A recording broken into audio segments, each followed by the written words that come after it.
here. If you would reserve, All right, hello, my name is Spencer Higginbotham.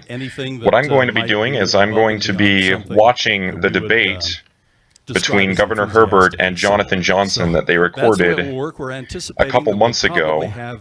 And I'm going to be giving commentary on the answers that they give to the questions. The debate is starting pretty soon in the video. Have Manti, I think we have Cedar City, I think we have one other station. Wait, hold on. St. George that will be joining us as well. The most diverse, most dynamic.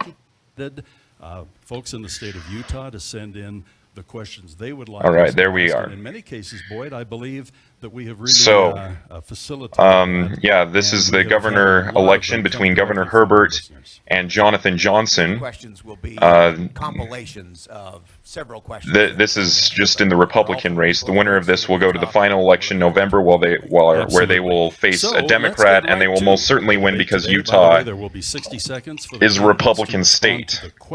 Now, I'm only 21, but I've been doing a lot of research. So let's start with Governor Gary Herbert with and his all right, statement.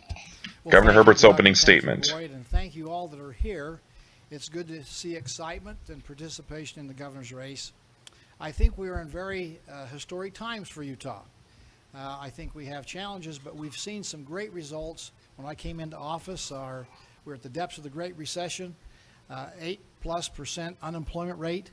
We've worked together very hard to create a very business-friendly environment, and we see the fruits of those labors today as we have the most diverse, most dynamic economy in America today, reducing our unemployment down to 3.4%. So the unemployment has gone down from 8% to 3.4%. That is monumental. In fact, have had the highest growth in the private 5% of Americans went from not having, Utahns went from not having jobs to having jobs. $1.8 billion of new money into education, which allows us to have our teachers and our principals and our superintendents really lead this nation and this state in this nation in a significant increase in educational output. Again, our scores are up, everything's up. Part of it's part of our collaboration, working together. I'm pleased to see the record that we've created these last few years and want to talk about that today in this discussion and debate. Thank you. Thank you, Governor. And now, Jonathan Johnson. Thank you. My name's Jonathan Johnson, and I'm running for governor. And I would like to thank the that. Utah Foundation of Republican Women for hosting this. Apparently, you're the one group in Utah that nobody can say no to. I'd also like to thank That's good. Our moderators and our radio stations. As a businessman, I know what it means to give up an hour's worth of advertising for this public service, so I thank you. I believe that the quality of leaders that we hire or elect determines the quality of government that we get. This year, Utah has a choice. Often in a primary, there's not much difference between two Republicans because we all espouse Republican principles. This year, though, there is a difference. And you're going to see that that is absolutely true. There is definitely a difference between these two candidates. All I ask is that you put both the governor and me through a rigorous interview process as you determine who should be the next leader of Utah. And that's what I plan to do. Thank you. Well, I'm not putting them through the process, but I'm going to really analyze everything that they say. Discussing public policy, the question often arises about the proper role of government, both at the state and the federal level. As governor, give us an idea of something that the government is currently doing that it should not be doing, and something that government isn't doing that it should be doing. So the proper role of government. Jonathan, you'll be first. So, Boyd, that's a great question. I believe what Jefferson said, that the government that governs closest to the people governs best. And so, Agreed. If you take a look at what is going on at the federal level, clearly the Department of Education and all of the mandates which are extra constitutional that the federal government is putting down are things that we should not be involved in. At the state level, I think it's great to follow a Yellow Pages test. If you were to open the Yellow Pages and see somebody other than the government providing services, then the government really ought to consider whether it should be involved in that business. There's a lot of examples we could discuss at the state level. One simple one is, in Utah, our state operates 4 public golf courses. There's no reason that taxpayers should fund greens fees. So Agreed. I think we have to look at what's appropriate and what's not appropriate. And Governor Herbert. Well, this is one of those areas. So, one of you'll see this throughout the video with Jonathan Johnson. He is very far right conservative, and he believes that basically on every issue, he believes that the federal government should not have the power over that issue. And if just remembering back to the times shortly after the Revolutionary War, when they were under the Articles of Confederation, the big problem was that the states had that all the power, almost all the power was involved in the states, and there wasn't a very strong federal government, and they weren't able to do very much. And the Constitution fixed that problem. So I don't think the answer to every issue is that the federal government should not be involved. Everything you said so far, I agree with. But really, the federal, it's the things that the Constitution gives to the federal government should belong to the federal government. The powers that the Constitution gives to the state government should be state government, and the powers that the Constitution gives to the people should belong to the people. All right, let's move on. Republicans, we probably do see a very similar viewpoint. The Yellow Pages is a common cliche we use all the time. If you find it there, you don't need to have government involved. Part of my initiative for the National Governors Association is, in fact, pushing back on the federal growth and the federal overreach into the state domain. We have found when we total up all the 50 states that the amount of spending we have in the states is $1.2 trillion. The amount of spending we find at the federal government level now is over $4 trillion. So the federal government has too much power and the state government does not have enough. That much I agree. I'm trying to bring a national movement with the governors, Republican and Democrat, to do that very thing. I think that our NGA initiative is important. Part of what we're doing here as a state is to have self-determination, one of my cornerstones, to see what we can do to stand alone without the federal government and make sure we don't extract too much taxes from our population. The private sector is who we need to empower. That's been our focus, and that's why our economy is growing so well, because we have empowered the private sector to solve most of the problems we see as a community. Thanks. So they both agree that the state government needs more power. I would note that in Utah, we have the 13th highest licensure burden of any state in the union. Whether you're a hairdresser or in construction, there are 41 industries that we license. I think we should let the free market take more effect there. I also think that in pushing back on federal overreach, we can't look to the federal government for solutions and funding. Over the last 8 years, our portion of the budget that we receive from the federal government has increased significantly. Thank you. Doug, question number 2. Let's give Governor Herbert just a quick chance in case he'd like to rebut anything that was just said. Well, again, I think all of us understand that the federal overreach is something we ought to push back on.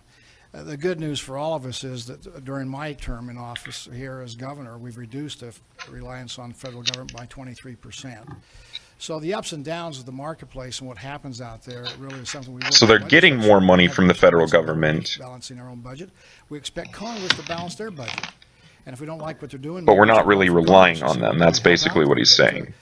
We have reduced the reliability or the response to having more federal money by 23% since I've been governor. I'm asking this question on behalf of Kenny Thomas, who wrote in and said, Utah has some of the... So basically they agree so far that the state needs more power. The question is, Governor Herbert doing what it takes to get the state's power? And that should be answered in future questions. Governor Herbert, we start with you. Well, we take air quality very seriously in this state. All of us working together really is the solution. And we've done some really important things here along the Wasatch Front, but also out in the Una Basin, up in Cache Valley, and other places that have air quality challenges. It's not just a convenience issue, the congestion on our roads and contribute to it, but it's a health issue. Also impacts our ability to grow economically. So what we've done, we've put about 21 or 22 different rules in place, particularly for industry. I've met with our refineries. I set a goal for us to bring in Tier 3 fuels here 2 years ago. Tesoro, one of our refineries, has agreed to do that. I think the others will follow. We've reduced pollution along the Wasatch Front by 35%. Wow. Even in the face of having 350,000 more people here on the Wasatch Front. So we have 18 days of gunky air, but we're reducing those days. We had fewer days this year. We pollute less per capita than most metropolitan areas our size. We have inversions. That's not an excuse, but that is part of the challenge we face on the Wasatch Front is the inversion problem.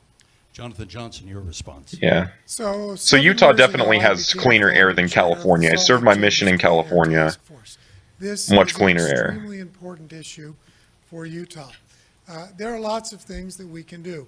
Some of them are draconian, and I would be opposed to those, like when last year the governor's administration proposed all-out wood burning bans from November to March. I think that's too heavy-handed.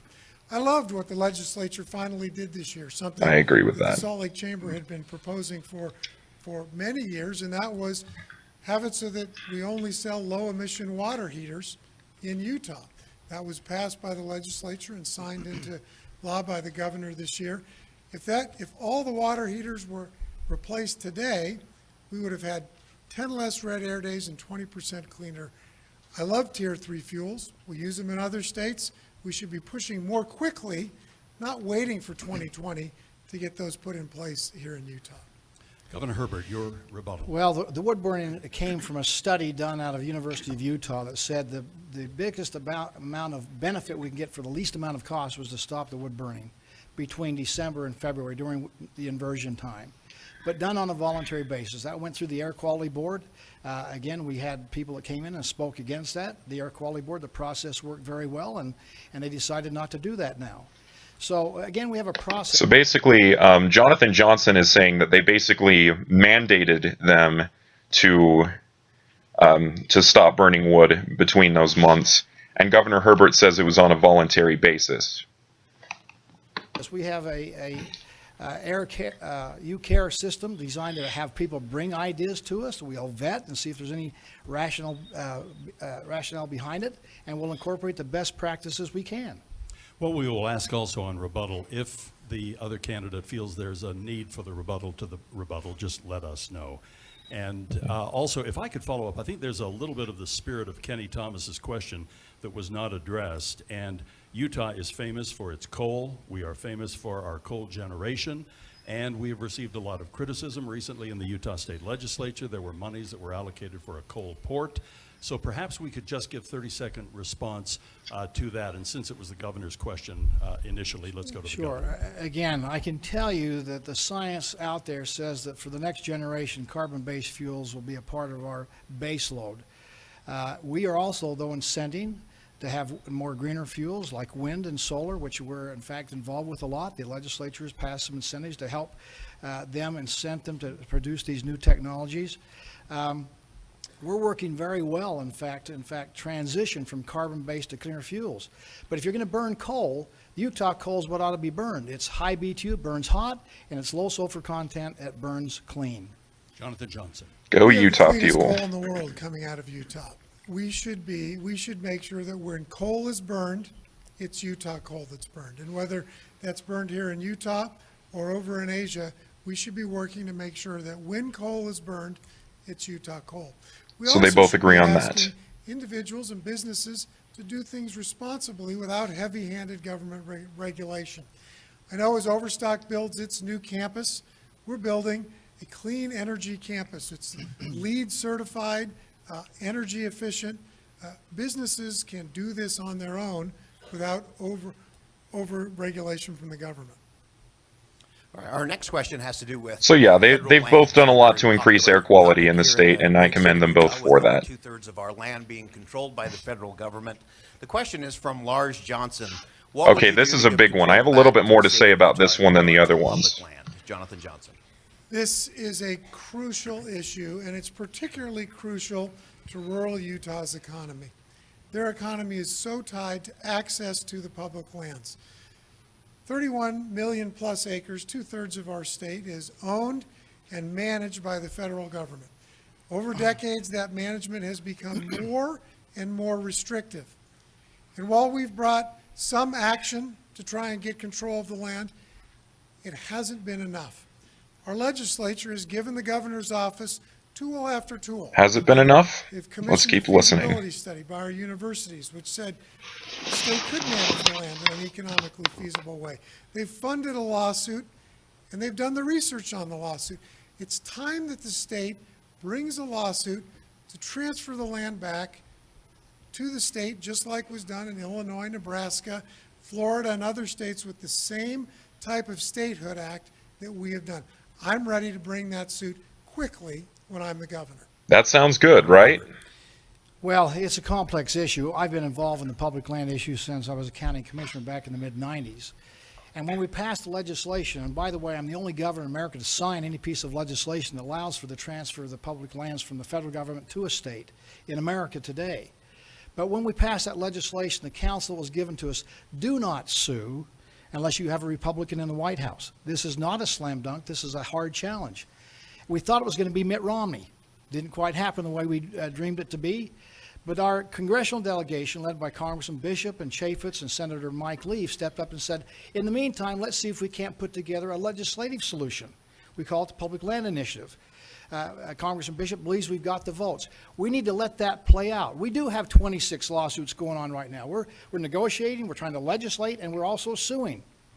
But it would be counterproductive and probably reckless if we filed a lawsuit to try to take these lands over now before we let the legislating process go forward.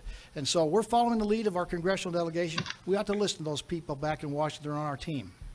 So yeah, you can see that these two disagree. Johnson thinks that we need to go ahead and follow through with suing the legislation, but Governor Herbert has had experience. He's been talking with the people over in Washington, D.C. that are on our team, and they say that it would be better for us to sue until later.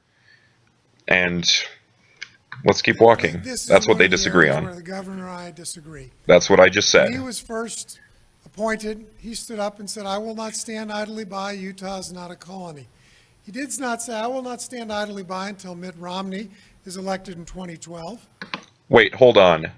Is he standing idly by? He just said that they're passing it through a legislative process. They're doing something. They're not standing idly by. Or until we get a Republican some number of years from now.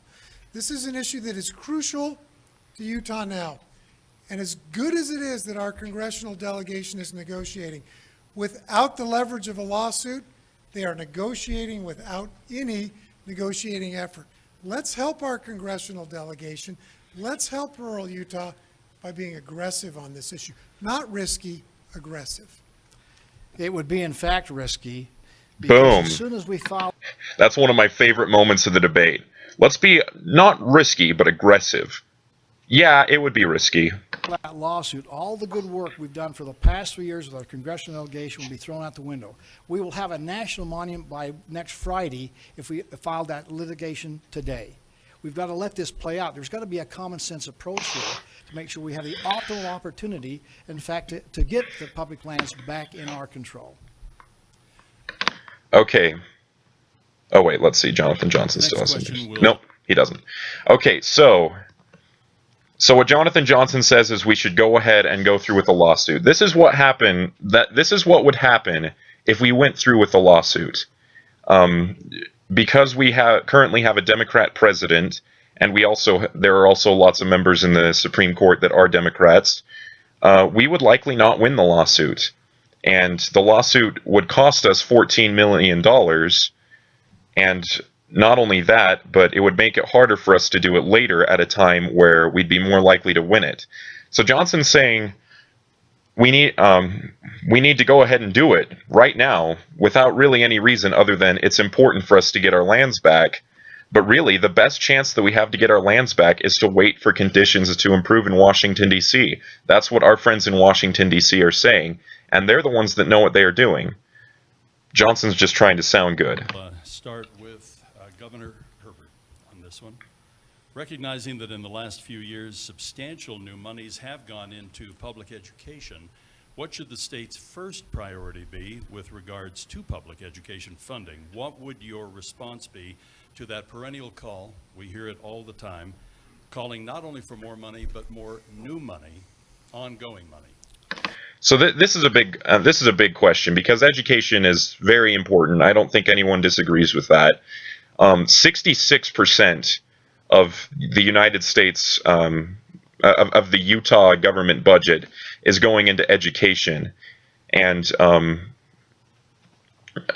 going into 2014, the funding for education was dropping. Lately, it's been increasing again, and so basically the question's about, how we're spending the education, the money on education, and also how we're raising more money for education.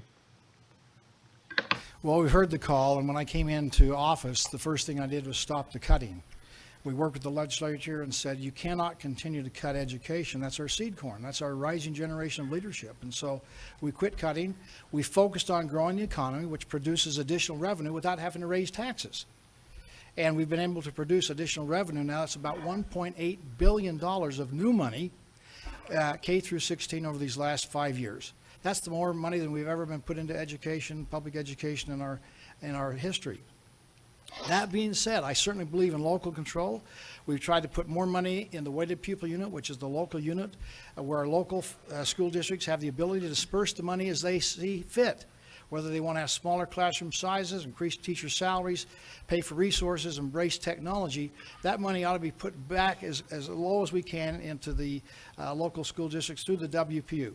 We have that tug of war with the legislatures for deciding, what's the best way to fund. But the good news is we've put a lot of new money into education. Jonathan Johnson. To say we haven't raised taxes for education is just not right. Last year, we raised property taxes specifically related to education. So wait a minute. Did Governor Herbert say that we have not raised taxes for education? Money, but more new money, ongoing money. Well, we heard the call, and when I came into office, the first thing I did was stop the cutting. We worked with the legislature and said, you cannot continue to cut education. That's our seed corn. That's our rising generation of leadership. And so we quit cutting. We focused on growing the economy, which produces additional revenue without having to raise taxes. And we've been. So he did not say that all of the money we're raising is not coming from taxes. He's just saying that a lot of it is coming from the economy, and we're getting it without raising taxes. But that doesn't mean that we haven't received some money from receiving taxes. So Johnson said that Governor Herbert said that we have raised money for education without increasing taxes. That is not what he said. It is true that we raised the property taxes in order to get more money for education, but it's not against anything Governor Herbert said. Said that we do not know in Utah where all of our education funding goes. Taxes specifically related to education. It's important that we fund education. But everyone should know that last year our state auditor, John Frugal-Dougal, and if that's your name, you're destined to be a state auditor. I'm pretty sure the reason why his name is John Frugal-Dougal is because he's a state auditor. Where all of our education funding goes. Our priority in education funding should be to make sure that the money we're spending gets to the classroom. A few weeks ago, I was in a meeting with the superintendent of the Granite School District. Very proud that 65% of the funds in the Granite School District make it to the classroom. Said that was number 1 or 2 among the districts in the state. 65% is way too low. And if that's number 1 or 2, how is it happening in number 40 and 41? Priority ought to be to make sure the money we spend gets to the classroom where teachers are boots on the ground teaching our children. Okay, so Johnson makes a good point there. He says that, with how much money we're spending on education, it's a big part of our budget. We need to make sure that it's actually getting to the classroom. And at this point, I would say, oh, yeah, he's right. We do need to be better at that. But wait till you hear what Governor Herbert says. Everybody would agree with what Jonathan just said there. Including me. I think we've got local elected officials, which that is their responsibility, our local school district, to spend the money. Wait, pause there. It is not the governor's responsibility to make sure that the money from education goes to the classroom. That's delegated to the state school board. When you're talking about this issue, making sure the money gets to the classroom, that's not an issue to bring up with the governors. That is an issue to bring up with the state school board. So if you really want to make sure that more money's actually getting to the classroom, then you need to do some studying on the state school board candidates, not the governor candidates. If we don't like how they're spending it, we don't like how they're hiring the superintendents, the principals, then we ought to replace them at the ballot box. That's how the system works. We have Like I smaller said. percentage of overhead and administrative of any state in America today. We are doing very good in getting the money into the classroom. Can we do better? I'm sure we're not perfect, so we probably can do better. But that accountability is held. Yeah, I disagree with that. We're not doing very well getting the money into the classroom. Like Johnson said, only 65% of it is getting into the classroom in the #1 district in the state. We definitely need to do better than that, but that's not Governor by the Herbert's elected responsibility. officials that we put in office. Do you care for a rebuttal? Okay. Boyd. Okay, I will say though, the governor does have power, a little bit of power, say, in who gets put on the state school board. A bunch of people, after they get to a certain place, a bunch of people trying to apply for the state school board get to the governor, and then the governor picks their favorites, and they get put on the ballot. And Johnson's going to explain this later, I believe. Let me guess, he's going to say it's a process as complicated as picking the Pope. So the governor gets to choose of the ones that apply, which ones get to be put on the ballot, but then we get to choose which ones we choose. And so the governor does have a little bit of say as to how much money gets into education, but not nearly as much as you would think. I'm going to stay on the education question, and interestingly, this question Now, this came is in a big multiple one. times, and it's very short. We'll see if your answers are the same. Would you keep or get rid of Common Core? Okay, so there's a little bit of flaw to that question. First, let me clarify. You know, everyone in Utah hates Common Core. Everyone I've ever talked to who we brought up the issue of Common Core, they said, "Oh, I hate Common Core. It's the worst." But you know what? Utah doesn't even do Common Core. They do something similar. It's called Utah Core, but there's big differences. Yes, our standards for math and English are adopted from Common Core, but why not? Because, you know, why should English and math be any different for Utah than for any other state? Science and history are obviously going to be different because the science that you need to know and the history you need to know is different if you're a resident of Utah. But anyway, but the big difference is that Utah has control over what they do with Utah Core. If they want to change it, then they can. The federal government is not ruling us.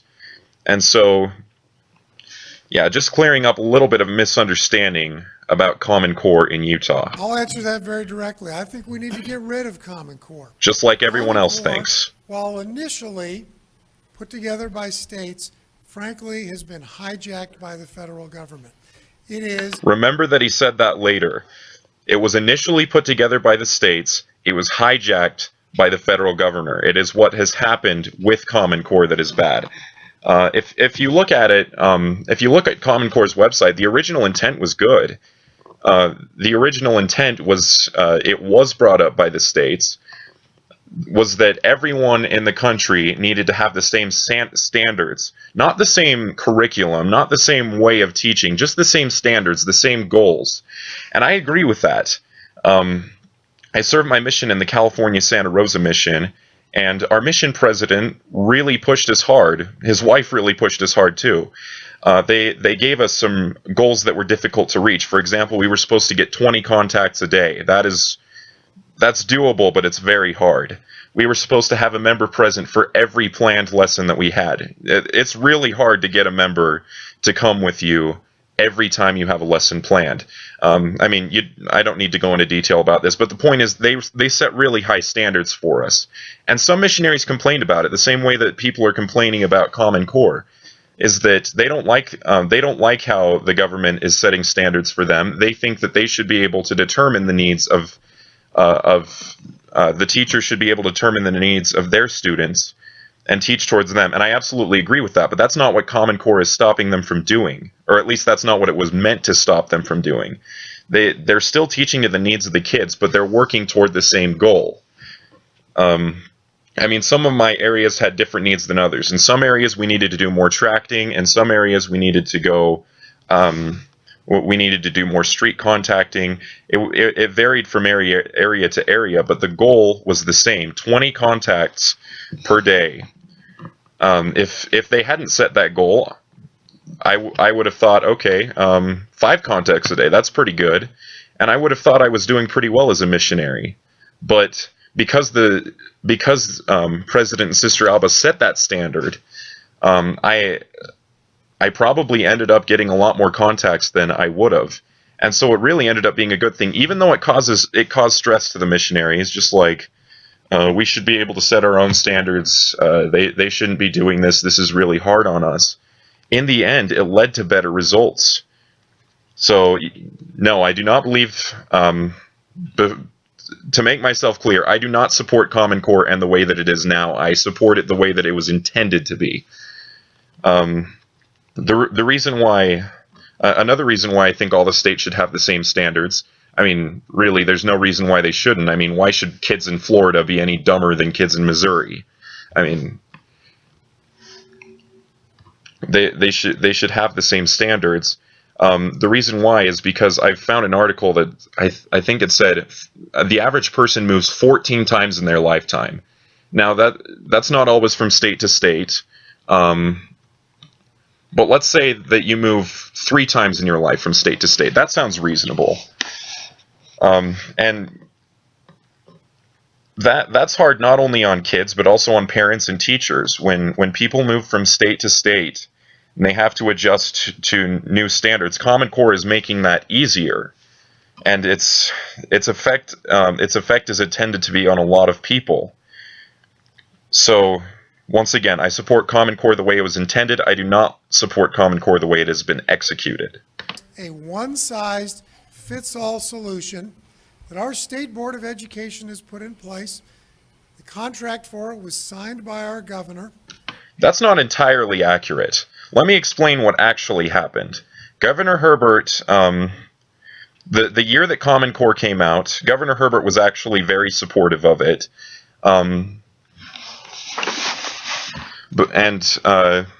We were thinking maybe we were going to adjust it to be Utah Core, but the federal government came up with this thing called Race to the Top, where it would choose, each state would have a choice whether or not they applied. They would choose 10 states out of all of the ones that did apply and have them enter this competition where they competed against each other and based on the Common Core standards. And by the way, they were required to adopt the Common Core standards in order to do this. And basically they would be competing against each other, and the state that did the best according to the Common Core standards would get the most money from the government. All of those 10 states would get some money, but they would rank them, and the higher they ranked, the more money they would get. Governor Herbert decided to sign the contract to do that, which in turn made it so that we did have to adjust, we would have had to adapt the standards of Common Core. Utah did not get accepted to it. He actually applied twice. Neither time did Utah get accepted to it, and so we didn't we didn't choose Common Core. We did Utah Core. As it turns out, the way that Common Core was executed did not end up very well. The people in the states that did get accepted to Race to the Top are really having problems. They don't have very much control over their education. Fortunately, Utah did not get accepted, but at the time it seemed like a good idea, and I would have supported that too. I mean, we didn't know that Common Core was going to be executed in such a terrible way at the time, and so it would make sense to sign a commitment to join it if it meant getting money for it from the federal government, which would make it so that we had more money to put into our education without raising taxes. It's put in place, and so all 600,000+ students in Utah are told what to study, and they're all told to take the SAGE test. That is... Okay, the SAGE test has nothing to do with Common Core. That was a completely separate thing. Yeah, Johnson is... I don't know if he understands Common Core very well. Not local control. We should have it so that each school district can approve its own studies, its own standards. Standards are wonderful. What we measure improves, and what we measure and report improves remarkably. Standards are important, but let school districts approve set their standards, and then let our state school board do what it's required to under the. Well, okay. If we let each of the school districts set their standards, then it would be really hard to move from one school district to another, because you'd move from one that has really high standards, where they really teach you well, to another one that doesn't have very good standards, and you're basically going back 2 grades. Or if you're going from one that has low standards to one that has high standards, that's also very hard. That is what Common Core was trying to get rid of, and I agree with that. State constitution provides general oversight, not. Oh yeah, and by the way, I'm not saying that they shouldn't be able to set some kind of standards. I mean, they should be. I mean, missionaries. Going back to the missionary analogy, we were allowed to set our own goals to try to.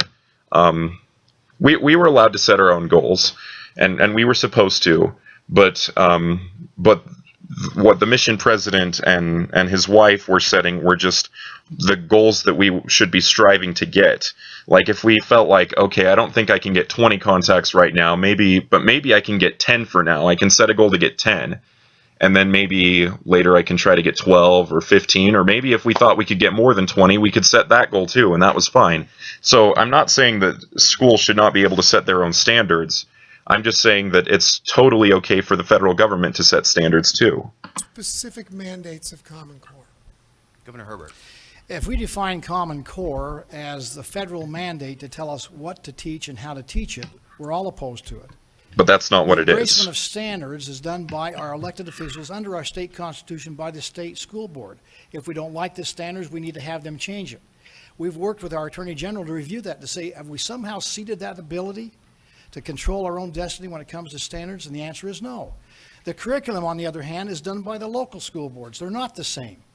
If we don't like the curriculum, we can change that with our local school boards. The Deseret News just had an article yesterday about Davis County and how they're changing the curriculum when it comes to math. So we're not beholden to the federal government.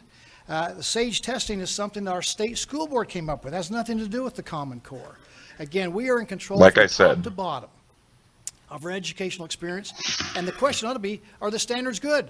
Do we like the standards? That ought to be what we ought to be looking at and seeing if we like the standards. We had President Matt Holland and a commission look at the standards. They said, you know what we have is pretty good. They made some suggestions of making it better, which have been adopted by, guess who? Our state school board elected by the people. So here's what I would. So yeah, it's pretty clear that Utah's the one that has the control over our standards with Utah Core, and it's not the federal government that does.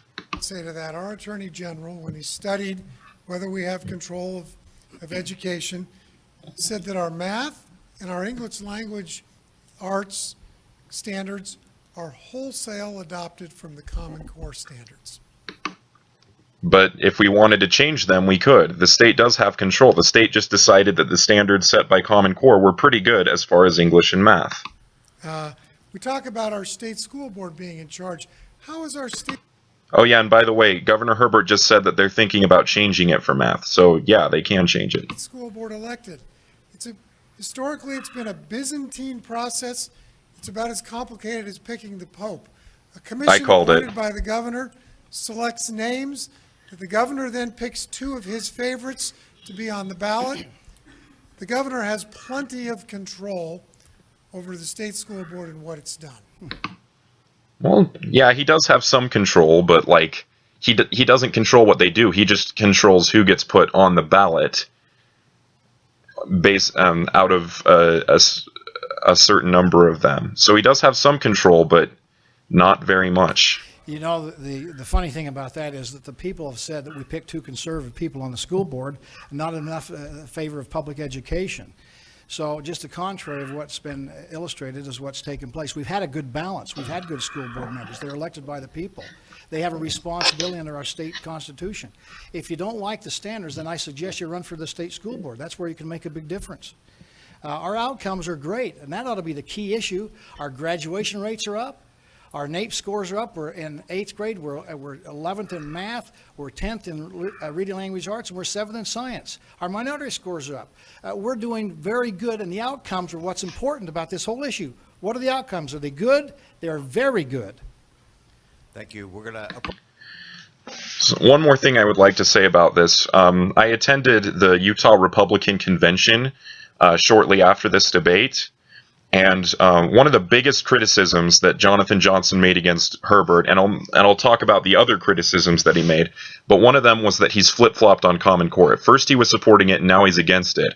Well, we've already established that the way that Common Core was intended to be was good, and the way that it has been hijacked is bad.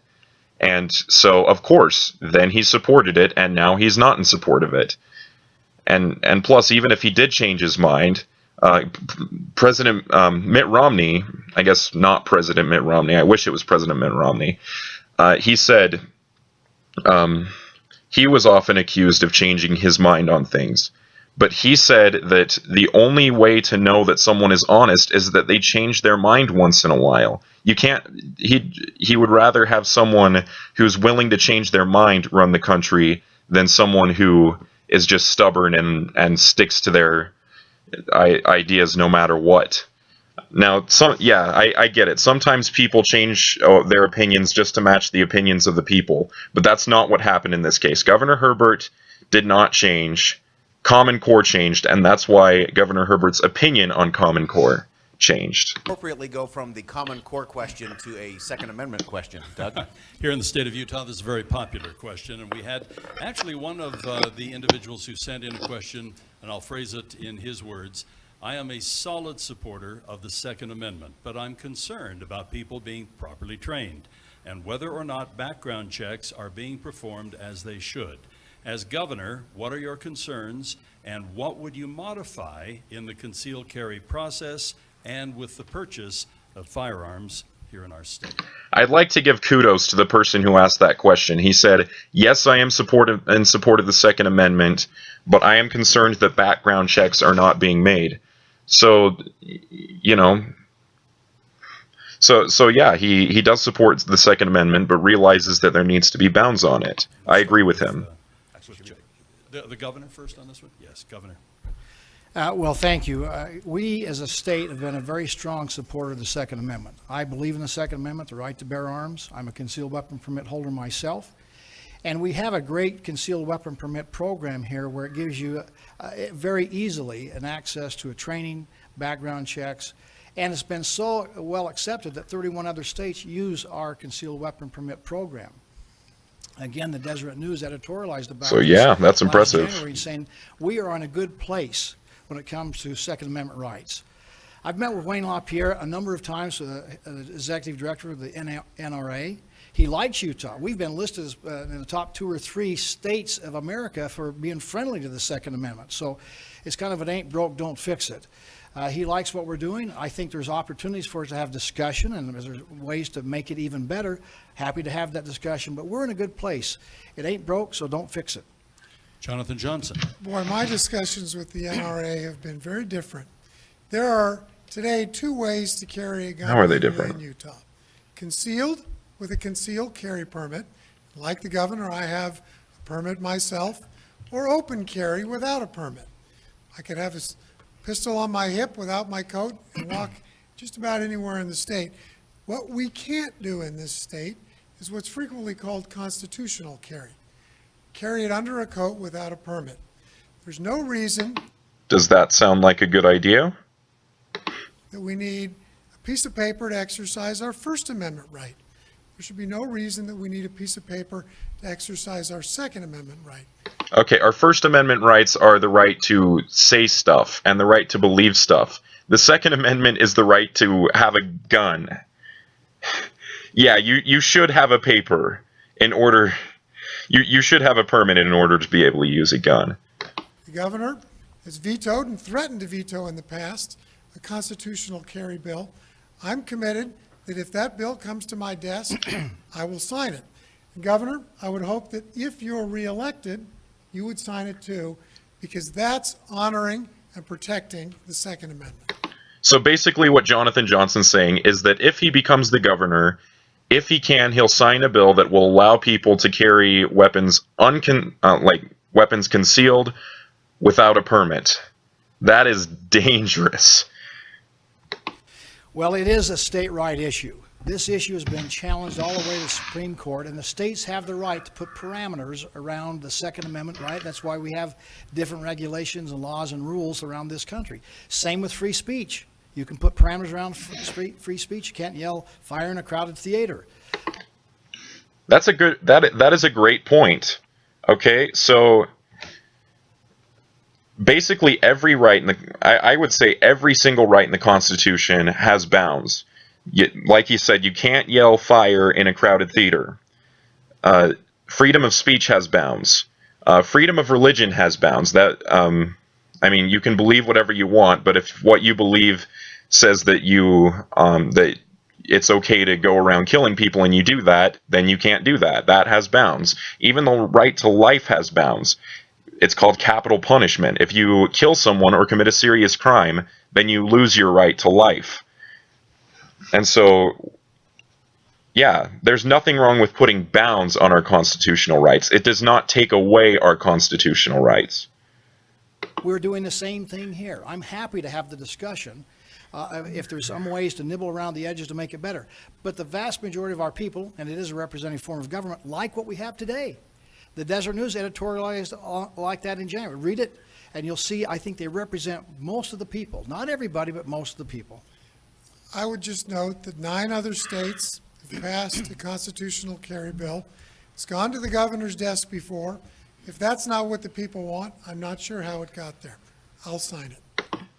Okay, so Jonathan Johnson is pretty much calling Governor Herbert a liar here by saying, okay, the people,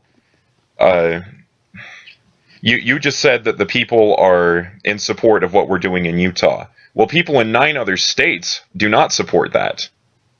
Well, doesn't it make sense for people in Utah to not support things that other people in other states don't support? Yeah. Yeah, Governor Herbert is not lying. They're talking about 2 completely different things. Our next question has to do with leadership, vision, and innovation. With Utah's anticipated population growth and continued business expansion, immense pressure will be put on infrastructure, including education and transportation. What kind of innovation and leadership will it take from the governor's office to lead Utah into the future? Boy, you know, as our population is scheduled to double over the next decades, our infrastructure is going to be taxed. We need to be prepared. I think the first thing we need to do is get regulation out of the way. As disruptive and creative technologies come to help us solve these problems, we can't have regulation in the way that keeps them from flourishing. When I look at the regulation that has kept disruptive businesses, innovative businesses out of Utah recently, I think of the insurance regulation that kept Zenefits out of Utah for over a year until the legislature had to step in and fix what the Insurance Commission could have. I look at what's happened with Tesla being kept out of our market, selling direct, because we have outdated, crony capitalist franchise dealership laws. 2 sessions in a row, nothing's happened there. We need leadership that looks at regulations that stifle innovation and get rid of them. Okay, I haven't done a whole lot of study on this issue, but I agree with him there. Place out there, and so what was right and plausible yesterday may be wrong today and questionable tomorrow. So our legislature has to deal with that on the run, on the fly. And they've tried to. And again, we've had regulation reform significantly in our state. We went through and counted all of our regulations, found out we had just under 2,000. We had 368 that did not do any thing for the marketplace, like level playing fields or protect each other from the bad people. They just were a drag on the economy. So we did what you would want us to do. We eliminated them. So we have disruption. So they both agree that we need to get rid of regulation. We took care of the Zenefits problem. The legislature stepped up and took care of that. The Tesla issue, I got a call from the president of Tesla. They said, you know what, we appreciate your good work in trying to resolve this.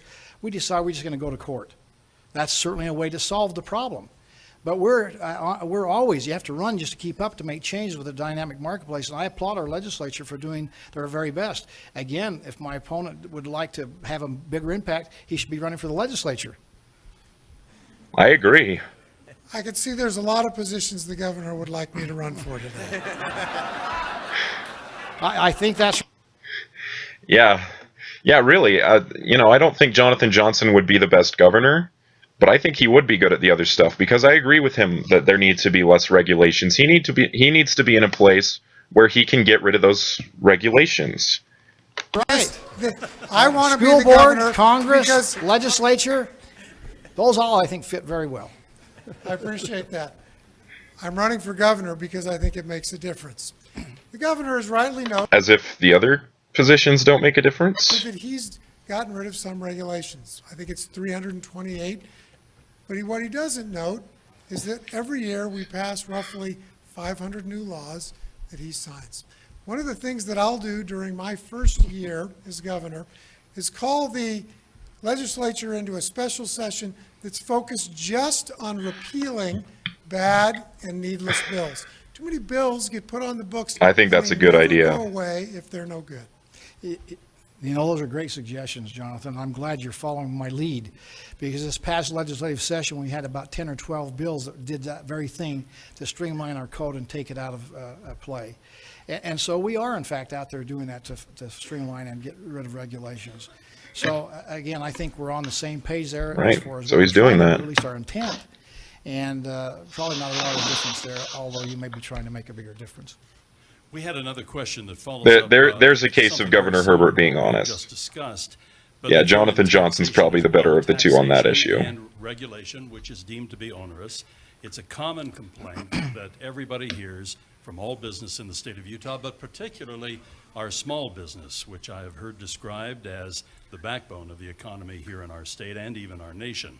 What will you do as governor to reduce the burden of taxation and over regulation? And Governor Herbert. All Well, we right, so kinda this is a big already one. talked about This is the another one I'm going to regulation, talk a which lot we've about. tried to do, and again, it's what Jonathan probably does not know is that we actually have tied to our GOED office, as legislation is in fact passed, red flags that come up about spawning new regulation, which we in fact will go in and speak at the public hearings if they have regulations for plumbers that we think are onerous. So we are there as a partner to make sure we have a good regulatory environment for business.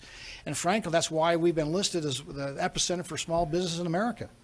I mean, our business climate here is extremely positive.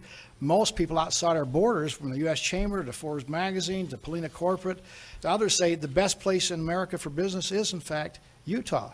So our regulation reform has been very healthy. We've also done what we need to do on taxes. We have tax reform that we've done. They talk about tax increases, but you got to talk about the tax decreases also. We've cut taxes 34 times here on my watch in Wow. the state of Utah, giving us a very business-friendly tax climate. Jonathan Johnson. Beware of statistics and how they're used. We've cut taxes 34 times, but we've raised taxes, and you have to look at the net of those. We've raised taxes during the governor's administration to the tune of over $800 million, while we've decreased taxes $250 million. Okay, so who's giving statistics that we need to be aware of? Let me talk about this for a bit. First of all, when Governor Herbert said we've dropped taxes 34 times, I mean, he made it sound like, oh yeah, we're dropping taxes a lot. Wow. And Johnson called him out on that. I think what Governor Herbert was trying to do was saying, we're doing our best to try to drop taxes. And yes, maybe taxes have actually risen, but what he's saying is we're trying to drop taxes as much as we can. Now Johnson just said that we've raised taxes $800 million and we've dropped taxes $250 million. That sounds like raising taxes to me. Well, getting these numbers from good old JJ himself, Jonathan Johnson, from a pamphlet that he gave out, or at least something online that looks like a pamphlet, and I'll include that with this video along with all my other sources. It said that Governor Herbert has raised taxes 4 times, and it also lists all the other times that he even thought of raising taxes, which, yeah. So he's raised taxes 4 times. One of the taxes was $76 million for the year. Another one was $76 million also. Another one was $44 million, and then he didn't list the value for the other one, but it was definitely without question the smallest one, and I found somewhere else that it was $8 million. That doesn't add up to $800 million. That adds up to more like $200 million. I mean, do the math. So I think what he's saying, what he's trying to say, is we've raised taxes $800 million for every 4 years. Well, the question is he also saying that for the $250 million that he said we've decreased taxes? I don't know the answer to that. I'm not going to go find all 34 tax decreases that we've ever made. But let's look at both scenarios. What if it's $250 million in 1 year? Then JJ's being very deceptive, and the fact is that we've actually dropped taxes. $250 million is greater than $200 million that we've raised taxes per year. Okay, let's give him the benefit of the doubt. Let's say that the $250 million is also over the period of 4 years. That's about $60 million per year, rounding down. So we've raised taxes $200 million a year. We've dropped taxes $60 million a year. That's $140 million a year that we've raised in taxes. Now, before that, we had a difference of $550 million, but that's over the course of 4 years. So he's saying we've increased taxes by $550 million. In reality, we've only increased the taxes by $140 million, and that's assuming that that his numbers are right. So $140 million, how much is that per household in Utah? So there are 700,000 households in Utah, roughly. $14 million divided among 700 households, that's about $200 per household per year. If we want to convert that to months, because yeah, you might consider that to be more accurate, that's $18 a month. So we've increased taxes by $18 a month. That doesn't sound like nearly as much as we've increased taxes $800 million and we've only dropped them $250 million. So he's stretching the numbers to make them look bigger. Like he said, beware of statistics and how they're used. Now let me talk about each of the 4 taxes. The 4 taxes that he increased. He actually, Governor Herbert, throughout the entire first 6 years that he was governor, he only raised taxes once, and that was the tobacco tax. And so if you don't chew tobacco, you don't even pay that tax. So he raised the tobacco tax, which and he took the money from the tobacco tax and put it into education. And part of education means learning not to chew tobacco. Another thing about the tobacco tax is that it gradually increases, and so that's a good way to help people to gradually come off of tobacco if they're chewing it or smoking it. So I think if you're really a Utah conservative, you are in support of that tax. So that was the only tax he raised his first 6 years as governor. The problem was that the funding for education was dropping. I'll include an article about that, and along with the graph. Now, remember earlier, Governor Herbert said that they're not cutting funding on education. That's not what was happening. Since the population of Utah was growing and they were using the same amount of money for education, the amount of money that they had per person was less. So Governor Herbert's not a liar, but we needed more money for education. And not only that, but we needed more money for transportation. And so Governor Herbert decided, okay, I'm going to need to start raising taxes a little bit. And so in 2015, he raised taxes 3 times. The first one, well, I don't know exactly what order they were in, but the first one I want to talk about is property tax. Jonathan Johnson brought that up a little bit earlier. He said that the property tax was raised in order to give more funding to education. That was one of the bigger ones that he raised. That one was $76 million. But still, on another source that I'll attach, the fact is that Utah still has the 11th lowest property tax in the nation. And so it already was very low, and it's still low, but the money, so he's not really increasing the burden too hard. He's not really pushing down on Utahns on that tax. And he's using that money for education. I think that's a good tax. If you disagree with me, that's okay. But but that's my opinion. The gas tax, also a difficult one. That one was the other big one, the other one that was $776 million. Think about the gas tax. Gas prices have dropped dramatically since Governor Herbert became governor. Not to give him credit for that, because that's not under his jurisdiction. But the thing with that is, so gas taxes, prior to Governor Herbert raising them, I believe I heard that they hadn't been raised in 20 years. And Governor Herbert said in an article, which I will attach, that that now was the time to raise the gas taxes because the gas prices were down, and now we could raise the taxes without really putting too much of a burden on Utahns, and we could use that money for transportation, which money for transportation we're growing short on. Well, Jonathan Johnson quoted him saying that at the Utah Republican Convention. That swung a lot of votes in. He just quoted Governor Herbert saying now is the time to raise gas taxes. That swung a lot of votes in his favor.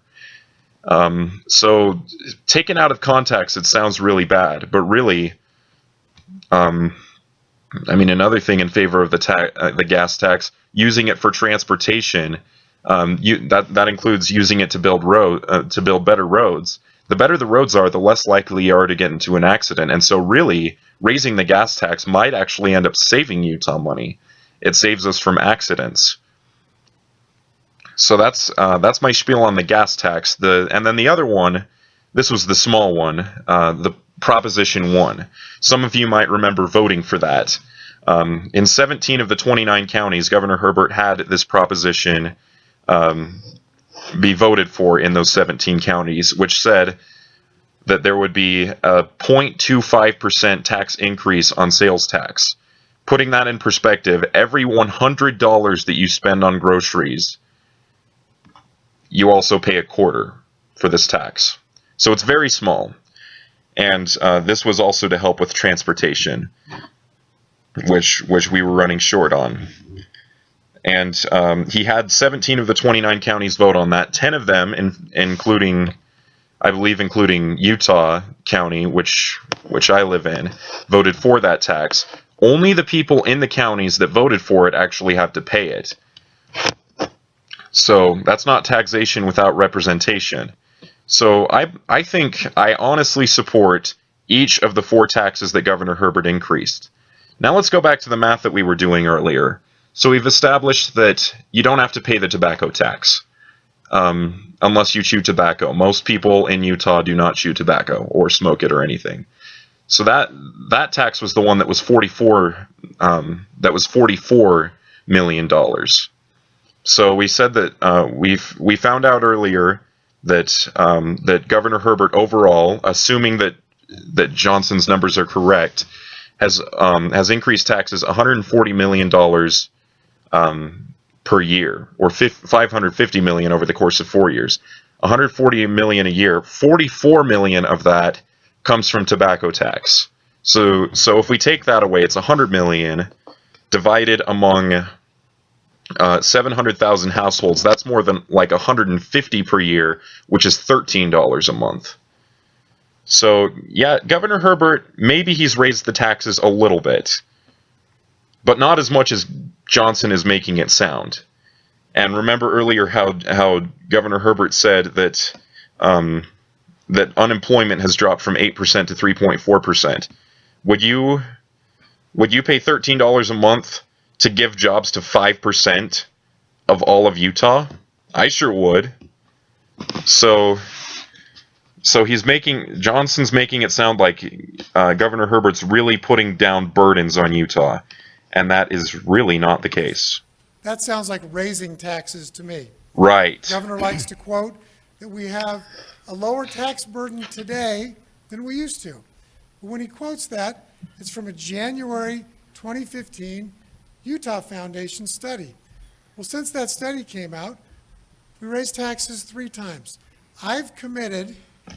Okay, so we've raised taxes 3 times since that article came out. So at the time, the tax burden was the lowest it had ever been in Utah, but also the funding for education and the funding for transportation was going down. And so he needed to fix that. Increase taxes while I'm governor. Wait a minute. let me back up a little bit. Today than we used to. But when he quotes that, it's from a January 2015 Utah Foundation study. Well, since that study came out, we raised taxes 3 times. I've committed not to increase taxes while I'm governor. Johnson has committed not to raise taxes while he's governor. That sounds great. If you're that sounds great up front, but really, what would happen if Johnson, Governor Herbert, for his first 6 years as governor, he only raised taxes once, and that was only for a small group of people, the people who smoke or chew tobacco, and the funding for stuff was dropping. So what's Johnson going to do when that stuff happens? I like the idea of having handcuffs on the idea that more money, more money, more money is always the solution. Let's be creative. Let's be more efficient rather than always looking for more money to solve our problems. Okay, always looking for more money to solve our problems. He has raised taxes 4 times in 6 years. He's dropped them 34 times. I mean, he's raised them 4 times in almost 8 years. He's dropped them 34 times. Even though overall we've raised taxes more than we dropped them, that doesn't sound like he's having the idea of more money, more money, more money. At least it doesn't sound that way to me. And I also like the idea of putting handcuffs on the idea of more money, but not that way. Because sometimes, honestly, raising taxes is the right thing to do. I'm sorry to say that because, as citizens of Utah, we always want there to be lower taxes. But sometimes you just got to make tough decisions. And I love the way that Governor Herbert responds. Well, beware of statistics that are used inappropriately. Basically referring to when Johnson accused him of using statistics inappropriately when he said he'd lowered taxes 34 times. Yes, and again, we have a very business-friendly tax climate. You don't have the success economically we're having in Utah by raising taxes. And the Utah Foundation did say we have the lowest liability as Utahns, tax liability that we've had in 20 years. I mean, that's a pretty good statistic, don't you think? Well, that's coming from January of 2015, and since then we've raised taxes 3 times. I'll give that point to Johnson. We've been the tax increases are led but it's by still Howard pretty low. Stevenson, the head of the Taxpayers Association, to equalize education. That's a big tax increase he talks about. We've cut income taxes, saving $200 million a year. We've had efficiency in state government, saving us another $200 million a year. Wait a minute, I just realized something. If Governor Herbert's right, saving us $200 million a year, that adds up to more than $250 million per year. So the numbers are a bit inconsistent, and I trust Governor Herbert more than I trust Jonathan Johnson. We already established that his own numbers don't even add up. I guess I just asked the governor, is he willing to sign a commitment like I have not to increase taxes while he's the governor? I love this part. I can answer that and say no, because it's leadership. It's an economic engine. Putting the right amount of petrol and oxygen, making sure it's cooking on all 8 cylinders, requires leadership and making tough decisions. The easiest thing for a politician to do is say, I won't raise taxes. I don't care what happens. I won't raise taxes. We are a very efficiently managed state, getting great results and great outcomes. By their fruits ye shall know them.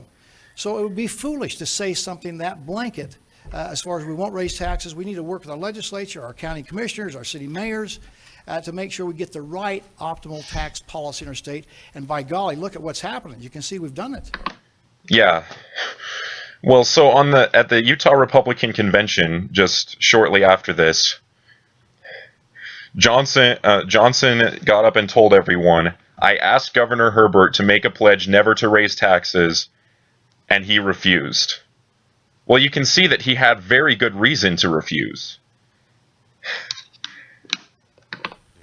I don't think that's the easiest thing. What he's referring to is it's the easiest thing for a politician to do to say, I won't raise taxes. I think the easiest thing for a politician to do is once he's elected to raise taxes again and again and again in the idea that it's revenue. Just remember, money taken from you as taxes is not revenue. I agree with that. Revenue is when you spend $100 to buy 1,000 thread count sheet set from Overstock. Money taken from you if you don't pay taxes or you lose your property is not revenue. It's not hard to say, it's not easy to say I won't raise taxes because he's going to raise them. Okay. All right. So, yeah, he's saying it's not easy to say that that you won't raise taxes because he's going to raise them. Well, that doesn't mean it's not right to say it. We're going to move to our next question. Utah has been successful based on our free market economy, a great business. That's what we've been talking about. Now we want to shift to the other real pillar of Utah, which is civil society. And so while there's many accolades that we can celebrate here in the state of Utah, statistics tell us that there are some deep concerning problems and some very troubling trends, including suicide rates, misuse of prescription medication, and sadly, sexual assault. There's no underestimating how important this issue is. Rate. As governor, what needs to be done? What should Utah do to address these troubling trends? I want to talk specifically, Boyd, about suicide rates. And our suicide rates are unfortunately high, particularly among teens. I think we need to do a better job of fixing the ratio of counselors to students in our high schools. Today, that ratio is about 380 to 1. Our state goal is 350 to 1. Best practices, and what many, many states have, is 250 to 1. The lopsided ratio we have now makes it so that counselors spend about 30 minutes a year with students. That's hard to detect problems. It's difficult. So we can do better there. I will note that under the governor's administration, with the leadership of people like Senator Daniel Thatcher, we've got a new app called Utah Safe, which lets students come in and type if they think someone is in trouble, and it's having great success, but we need more counselors. Governor Herbert. Well, I agree with the need for more counselors. In fact, I've been calling on that for 2 years. I've put it in my budget. We haven't got it passed through the legislature in the amounts that we like, but that's part of the WPU, where the local districts can decide how to apportion their money where they see the greatest need. I think we need to have more counselors. But the first counseling should come from the parents. One of the reasons we have great success in Utah is because we have the largest percentage of two-parent families in America. A man and a woman in the household really is the best incubator to teach our children good principles and good values that gives us good outcomes. Amen to what he just said. I mean, okay, I'm not going to spend too much time talking about this particular issue because they both agree. I don't think Johnson disagrees that that parents are what's really important to helping us drop suicide rates.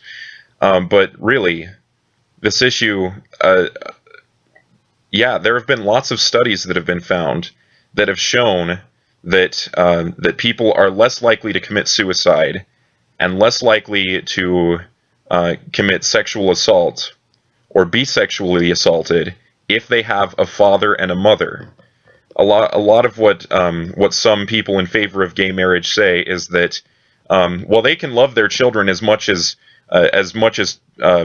parents of the opposite gender can, because and that's all you need is love. Well, scientific study has shown that you need a lot more than just love in order to parent your children. There are a lot of different things that you need.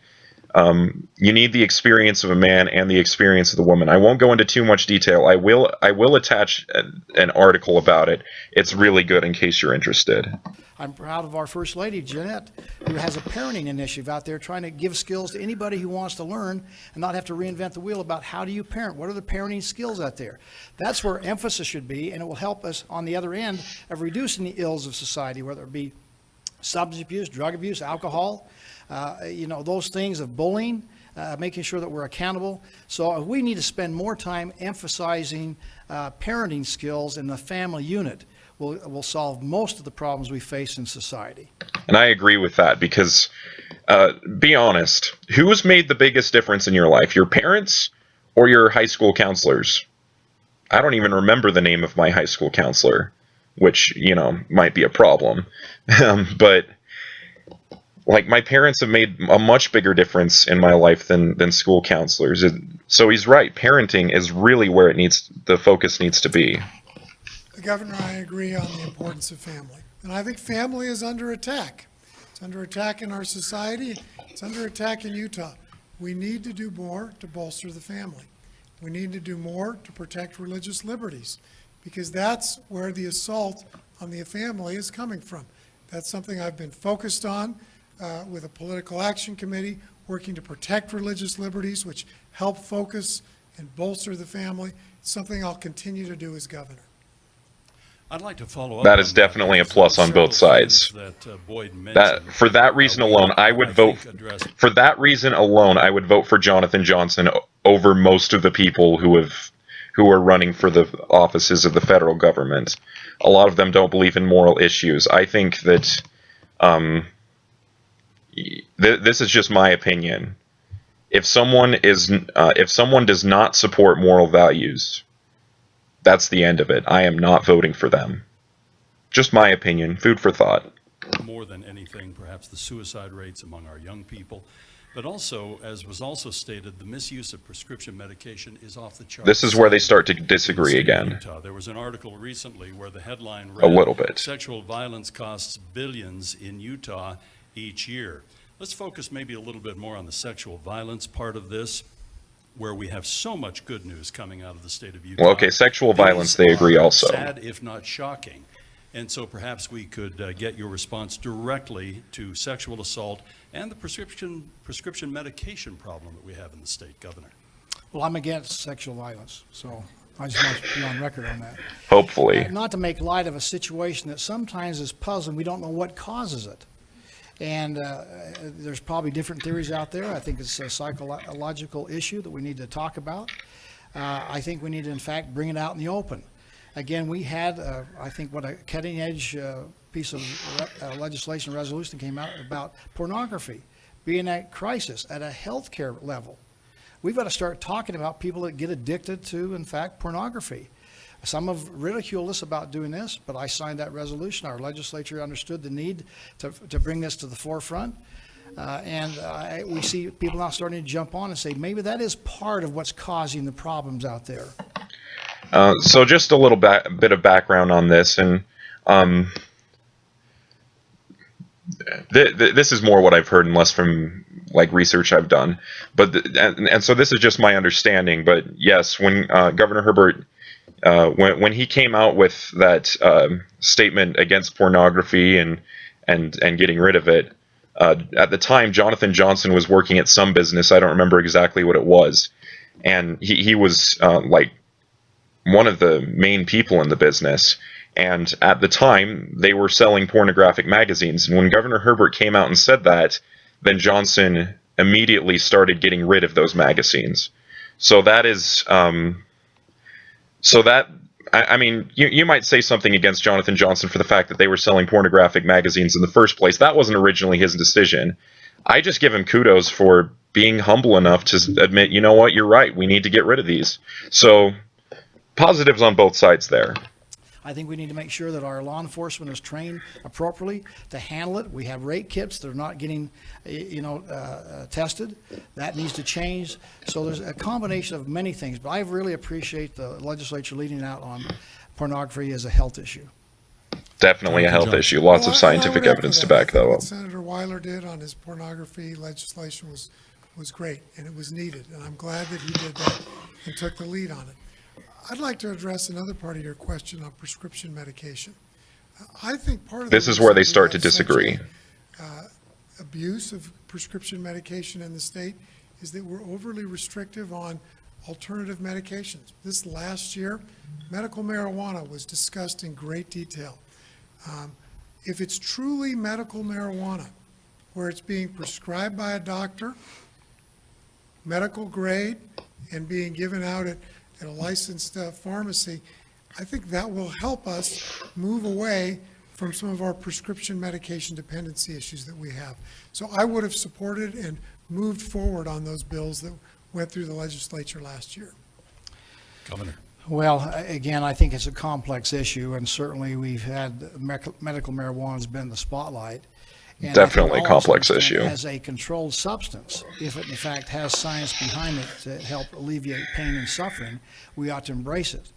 But again, this is one of those things we got to go back to Washington and have them start fixing it, because it's a Schedule I drug, which inhibits our ability to do the scientific research we need to do.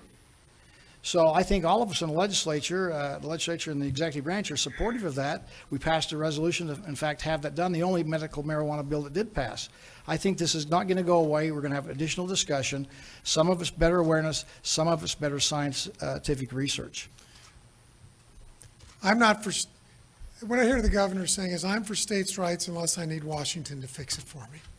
I think we fix it here because that's what the 10th Amendment does. But we're also the rule of law, and you have to abide by Let's see. So when did Governor Herbert say, let's let the government fix it for us? Let's move away from some of our prescription medication dependency issues that we have. So I would have supported and moved forward on those bills that went through the legislature last year. Governor. Well, again, I think it's a complex issue, and certainly we. Where does he say we need to marijuana has been in the spotlight, rely on the and I think federal all of us government? understand as a controlled substance, if it in fact has science behind it to help alleviate pain and suffering, we ought to embrace it. But again, this is one of those things we got to go back to Washington and have them start fixing it, because it's a Schedule I drug, which inhibits our ability to do the scientific research we need to do. Yeah, so basically the government is stopping us from doing the scientific research that we need to do. He's not saying we need to fall back on the federal government. So I think all of us in the legislature and the executive branch are supportive of that. We passed a resolution to, in fact, have that done, the only medical marijuana bill that did pass. I think this is not going to go away. We're going to have additional discussion. Some of it's better awareness, some of it's better scientific research. I'm not for, what I hear the governor saying is, I'm for states' rights unless I need Washington to fix it for me.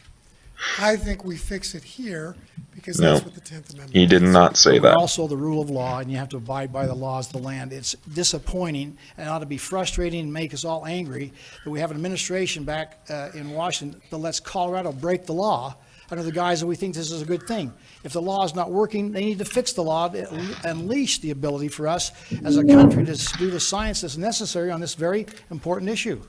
I agree it would be great if the FDA moved marijuana off to Schedule I so it could do the testing. It's not. Colorado's the extreme example of totally legalized marijuana. That's what I'm not talking about. Yeah, basically what they're saying about Colorado, they have legalized marijuana not only for medical purposes, but they have legalized it completely. So yeah, Utah definitely doesn't want to do that. I'm not talking about that.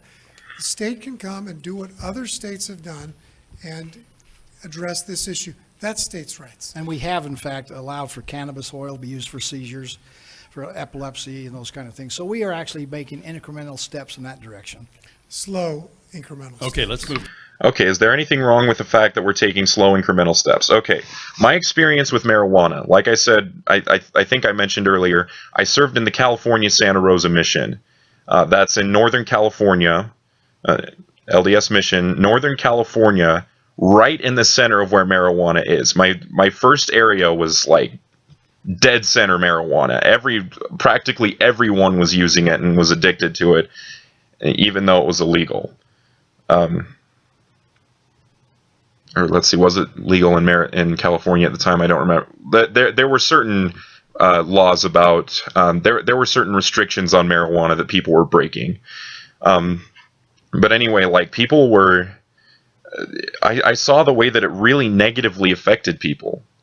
Now I do have an article that I will attach that shows that marijuana, in a lot of cases, is more effective than prescription drugs. So do I think it should be available to use in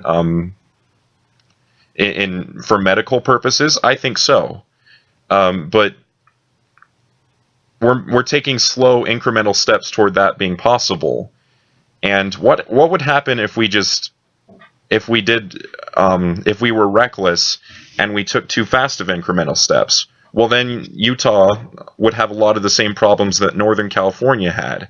with people getting addicted to marijuana. We need to be very careful. Our first priority should be to make sure that we're not using marijuana for non-medical purposes.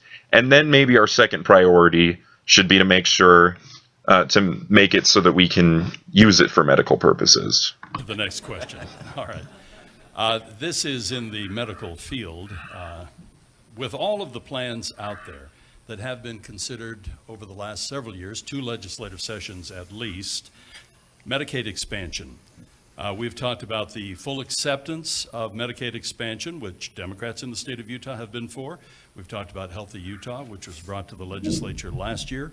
Then it went to Utah Cares. Now we have HB 437. Are any of you in favor of Obamacare? I didn't think so. I'm not either. Is that adequate for the people in need here in the state of Utah? Have we done enough? And is this job done? Jonathan Johnson. So I think when we talk about Medicaid expansion, we have to remember that's the term with 2 words. We have Medicaid, we have a safety net, and it's been somewhat expanded this last year. But expansion is the question we're really talking about. And if we expand it, first the question is, should we expand it? And then if so, how?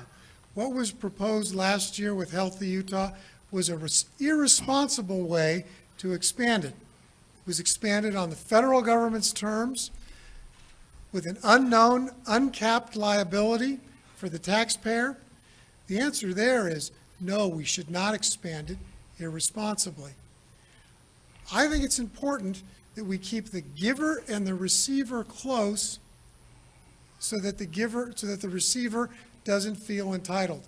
He's quoting a general authority. I don't remember which one. Those two, the worse that it is. We have Medicaid. I think what we've done today is enough. Governor Herbert. Well, health care is a very complex issue, and when the Affordable Care Act came, I was tasked by the Republican Governors Association to go back to Washington, D.C. and argue against it, which I did do.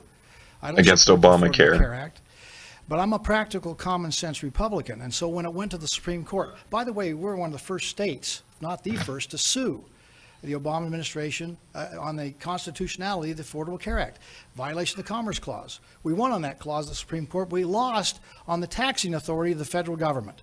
And so they gave us kind of a new paradigm. You're going to have to pay the taxes. That's mandatory. You can't get out of it. We send $800 million as a state per year back to Washington. That is so But you unconstitutional. voluntarily take the benefits that come from that. Healthy Utah was a common sense approach. It was not do it as the federal government said. We got waivers to get this so we could cap it. We actually had a plan A and a plan B, so if it was not sustainable, we could move out of it. Couldn't get the votes. Again, as a governor, you have to play the cards you're dealt. Our effort with Healthy Utah was, in fact, to see if we could not take lemons and make some kind of lemonade out of it. I agree with that. I'd like to comment on Utah Access Plus, which was the second Medicaid expansion that we looked at last year that was worked on for so long by the Gang of Six, which included the Lieutenant Governor, the Governor, and 4 members of the legislature. They worked on that solution for months and months. When it was introduced, it was not 48 hours before the Governor and the Lieutenant Governor were running away from it. Boyd, you asked earlier what leadership is. Leadership is when you're part of a gang that's coming up with a solution. If you propose it, you support it. Is that really true?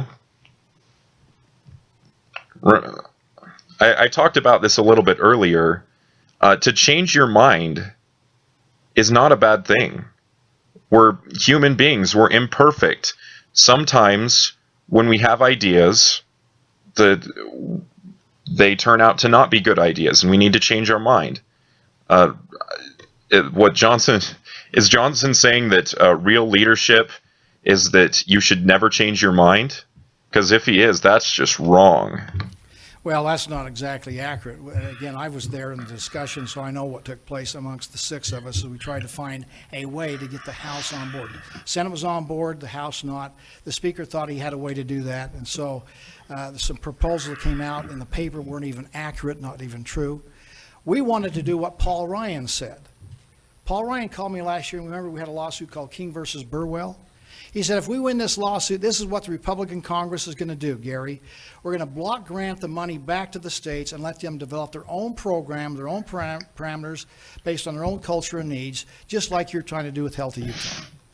Yeah, and that's very different from Common Core because, like, health needs are going to vary very much from place to place. Our next question. I'm not saying education needs don't, but that was just setting standards.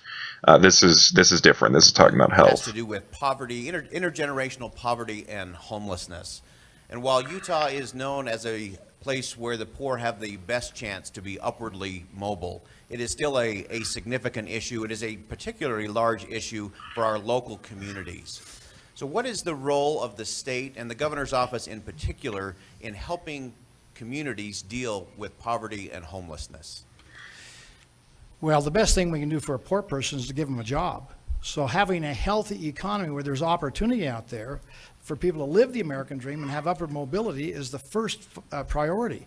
And the good news for all of us in Utah is that we are doing that in Utah better than any state in America. 3.4% unemployment. The largest, broadest middle classes in Utah. Very good. Upward mobility is alive in Utah where it's not in other places of this country. So that's the first thing.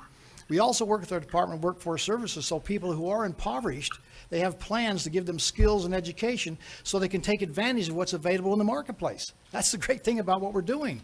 Good market, give you skills and training, gives you opportunities. Not guarantees, but just an opportunity. The results of that is in Utah today, our poverty rate is 1/3 less than the national average.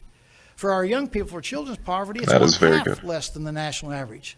So we're getting some really good outcomes. Again, we don't want anybody to be impoverished. Our unemployment rate's down, economic opportunities up, and our poverty, in fact, is responding appropriately. Jonathan. Jobs are important, careers are more important. I think we do a fine job of creating jobs in Utah. We need to do a better job of creating careers. The governor talked about education. 71% of Utah employers say they have jobs that they can't fill because our workforce we need a better workforce.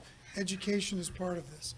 But to come back to your actual question about home. Yeah, so basically what he's saying is we're doing a great job of providing people jobs. We just need to do a better job of educating people so that they can be, so that they can have good careers. And yeah, I agree with that. And intergenerational poverty. This is a local issue. And I know that on the city and county level here in Salt Lake, they've done they've taken great steps of providing permanent housing so that people can get a leg up and be comfortable on a house again. The state's helped in that. I think that's appropriate. I applaud the governor for working with Pamela Atkinson to make it so that it's easier for private entities to be involved in helping build those homes that will give homelessness a place where they can get a fresh start. That's the way government should be involved, if at all. It's encouraging private industry, funneling those energies so that private industry and charities can do it better. Governor. And chronic homelessness really is the lowest in America, lowest in Utah of any place in America. We've done great strides in reducing our homeless population, and we are trying to get careers. That's the whole point. That's true. In California, I saw a lot more homeless people than I've seen here. In the marketplace. We had a family by the name of Green that come from intergenerational poverty.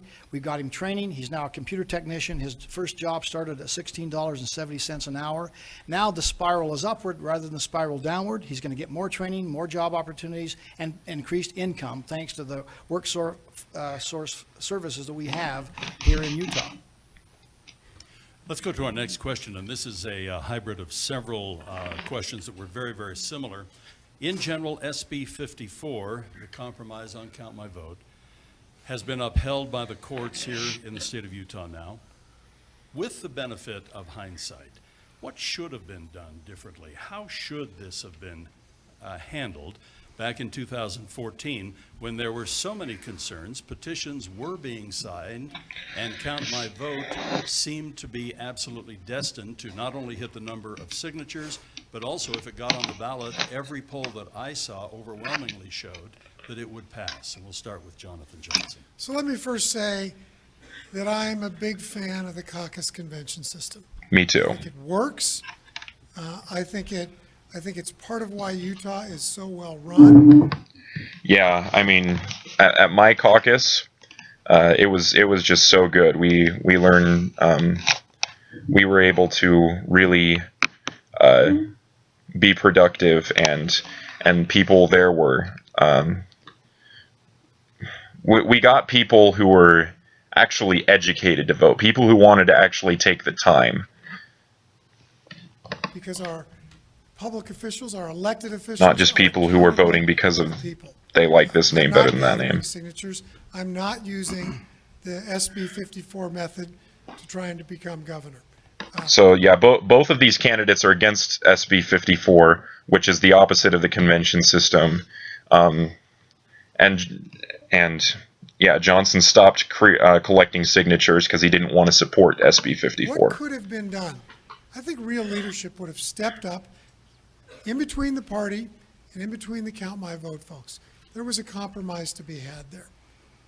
We needed leadership to say, let's raise the threshold that it takes to avoid a primary from 60%, which is something that was put in place during the Leavitt administration, to 65 or 70%. And that was an and that was an unselfish thing for Governor Herbert to do, because people at the Utah Republican Convention, they were expecting him, basically. Let me explain the way that it works first. At the Utah Republican Convention, they vote for the two candidates. They vote for who they want for governor. It's delegates. Maybe I need to backtrack a little bit more. Okay, so at the caucuses, you elect two delegates from your caucus, or maybe the number varies from caucus to caucus. I don't know, but for our caucus, it was two. We elected those people to go to a convention, the Utah Republican Convention, where they would vote on who they think should be governor.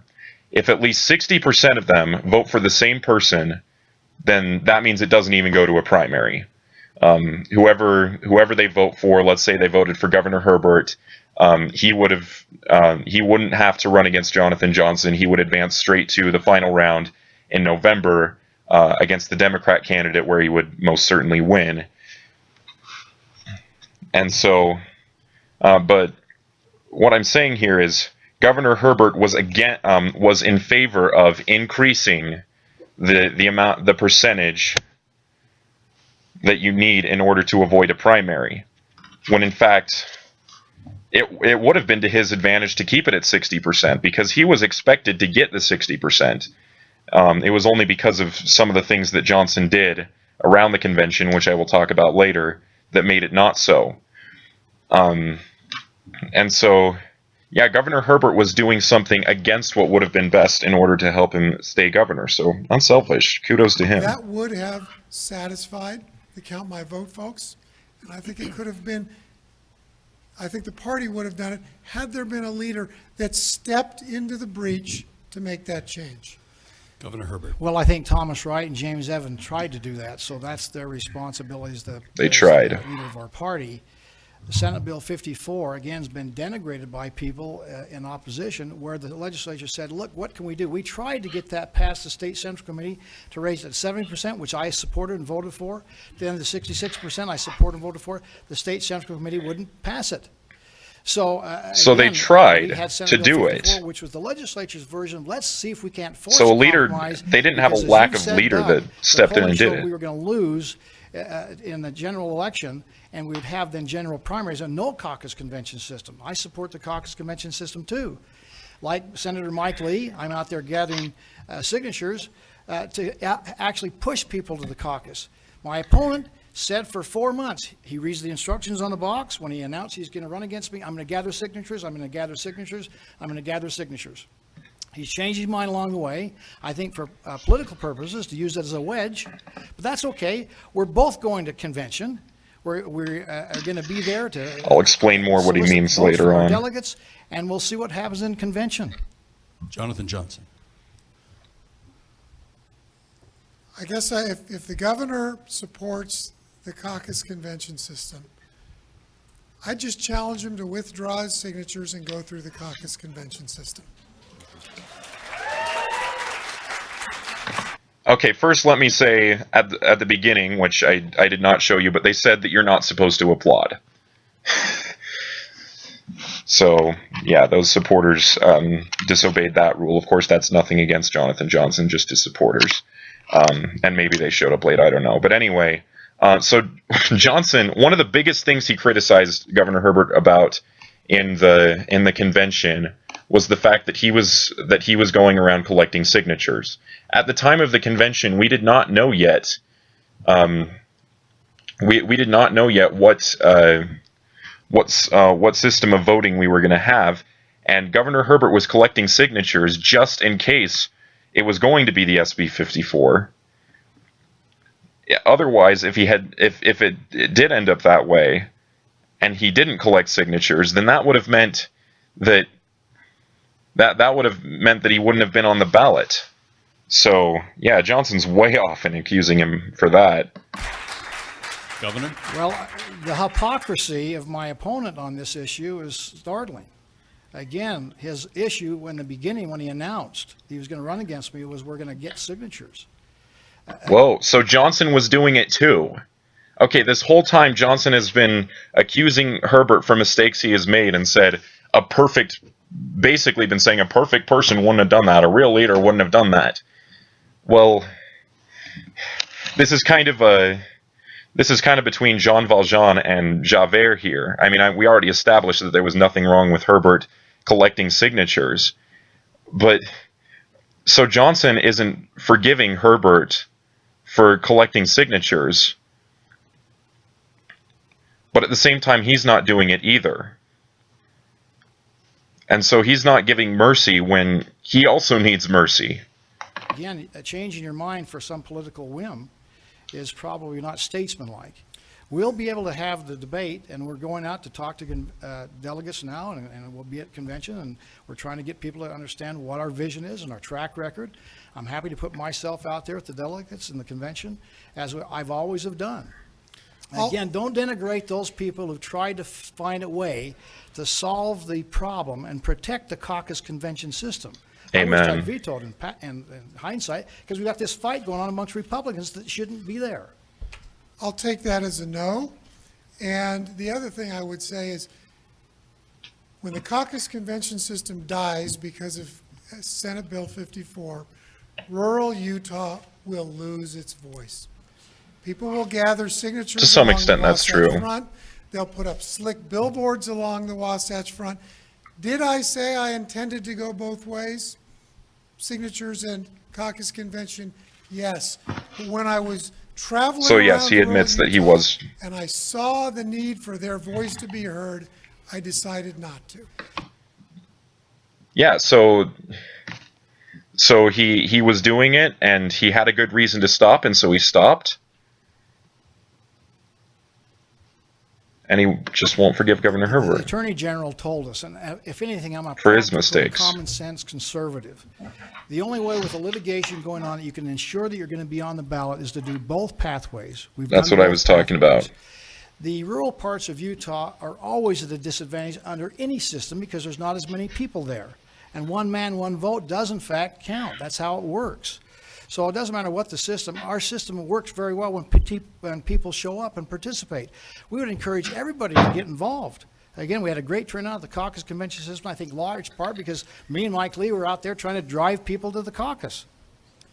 A ballot position should never be for sale in Utah. All right, we've come to the end of our hour. It is time for closing statements, and I would ask in your closing statements that you also address a question from our youngest submission today. This is a 17-year-old who is just new to elections and is also going to be a delegate. She wants to know, what would you do to unite the Republican Party? So if you could fold that into your close, we'll give you an extra 15 seconds. I love it that there are 17-year-olds who are state delegates. I meet them as I travel around the state. They're involved. We need more. As long as they know what they're involved in doing. the system. That's part of what the caucus. A lot of the system delegates does. just don't know what they're I think doing. Preserving that will keep young people involved. As you can see, while Governor Herbert and I are both Republicans, we differ on how we would address issues. You have a Definitely true. choice. You have a choice before you. Governor Herbert points to his record, which is good in some respects, and says, why risk it? To which I respond, When did he say don't risk it? Utah can do it better. Wait a minute. Utah can do it better. Jonathan Johnson doesn't really have any experience in this kind of field. You think we're going to do it better if we vote for someone with that kind of experience? Also, do you think we can do it better with someone who's going to file a lawsuit immediately that's going to cost us a lot? And and literally throughout this entire thing, he's really taking the sides of just about every Utah Republican. I mean, I don't even know if he's for real on some of these issues. I mean, do you really think Utah's going to be doing it better if we vote for him? Ask that as you get ready to go to the state convention on April 23rd, and as you get ready to vote on June 28th, that you look at both candidates. The quality of leaders that you hire determines the quality of government that you get. I ask that you hire JJ. Yeah. Nothing really more to say about that. Well, I appreciate the fact that we have young people involved. In fact, as I get around the state, one of the things that I have an opportunity to tell our young people, in high school in particular, you're soon to be 18. You need to make sure you go out and register and vote. And I want you to take the pledge with the governor here today that you will, in fact, commit today that you will be involved civically. We're also adding more to our standards and I've made the recommendation to our state school board to have more on Constitution and civic responsibility. Definitely agree with that. More economics. So those are areas. So many people are just so uneducated on politics. And what the principles are they need to stand for as Americans. I blame Common Court. We don't even do Utah Court. That's an example. In fact, being a uniter and bringing people together. I'm conservative in principle. I'm moderate in tone. I'm not a fire breather. I don't throw rocks and stones at other people. I try to be accurate, truthful. Yeah. He doesn't throw rocks and stones at other people. I don't... Who's he referring to that does? Yeah, Jonathan Johnson. And then he believes in being truthful and honest. That's what he just said. I paused in the middle of that. Conservative in principle, moderate in tone, and inclusive process. And the results we can see. I come with a great track record. I served in the military for 6 years. That's a preparation for me as the commander-in-chief of our National Guard. I served as a lieutenant governor, understand where the local government comes, where the rubber meets the road. The best training ground there is lieutenant governor. There's probably nobody come better prepared to this position than myself. And again, by their fruits you shall know them. You can see the results we're getting, which are pretty dramatic, significantly positive. So again, I ask for a second 4-year term. This will be my last one to finish out what we're doing and finish what we've started. Thank you very much. To our two candidates. All right, so yeah, I first I want to expound on what he said about being honest and truthful. At one point before this whole thing started, he said, I would rather win this election. I mess up when I say that every time. I would rather lose this election honestly than win it dishonestly. And I think you've seen just now that Governor Herbert is very honest. Jonathan Johnson seems to be just saying what everyone in Utah thinks, while Governor Herbert is expressing what you can tell are his honest opinions. You may not agree with me on everything that I've said, and that's fine. You shouldn't agree with everything that I say, because people need to have their own views on different things. But let me just tell you about one more thing that I think if you're planning on voting for Jonathan Johnson, it might just sway your vote toward Governor Herbert. At the Utah Republican Convention, I already explained earlier a little bit of how it works. Let me explain a little bit more how it works. So the way that it works is that before we vote for the governor, there were 4 people running for governor. Each of them gets a chance to speak for 6 minutes. And the order in which they speak is random. Governor Herbert was picked to speak second, and Jonathan Johnson was picked to speak third. Now they did the voting for that, and Johnson ended up getting about 55%, and Governor Herbert ended up getting about 44%. And the rule is that if you get over 40%, if 2 different people get over 40%, they advance to a second round. So they did. And one of the rules about the second round, each candidate is given 2 minutes to speak. One of the rules is that whichever one of the two spoke first in the first round was supposed to speak second in the second round. That didn't happen. What I've been told, and there's not really information on the internet to back this up, but the friend that told me this is pretty reliable. He said that what was going on back behind the scenes was that Johnson's campaign manager was yelling at the Rules Committee to tell them to let Jonathan Johnson go second in the second round, even though that's not the way it was supposed to be. Herbert was supposed to go second. And just a side note, that does give you an advantage. Speaking second helps you to be able to, it helps you to be able to, it gives you a chance to kind of refute what the person before you said, or if you agree with what they said, you can say, okay, I agree with everything that they said, and then you have 2 more minutes to say something else.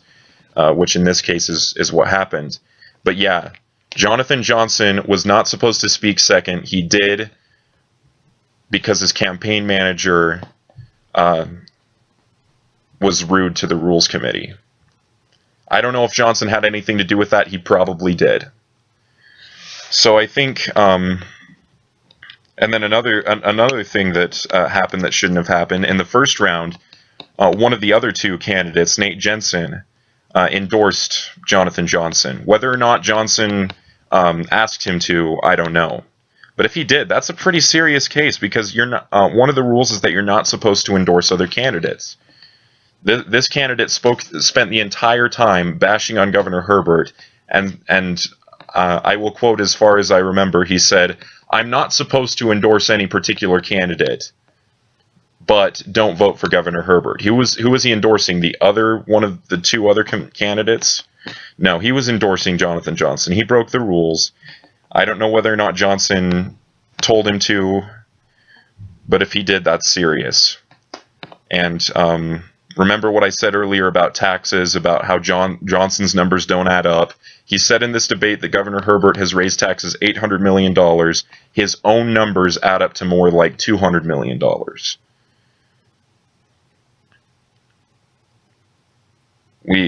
I think I've made it pretty clear to all of you that Governor Herbert is more honest and more accountable than Jonathan Johnson, and that he would be a better governor.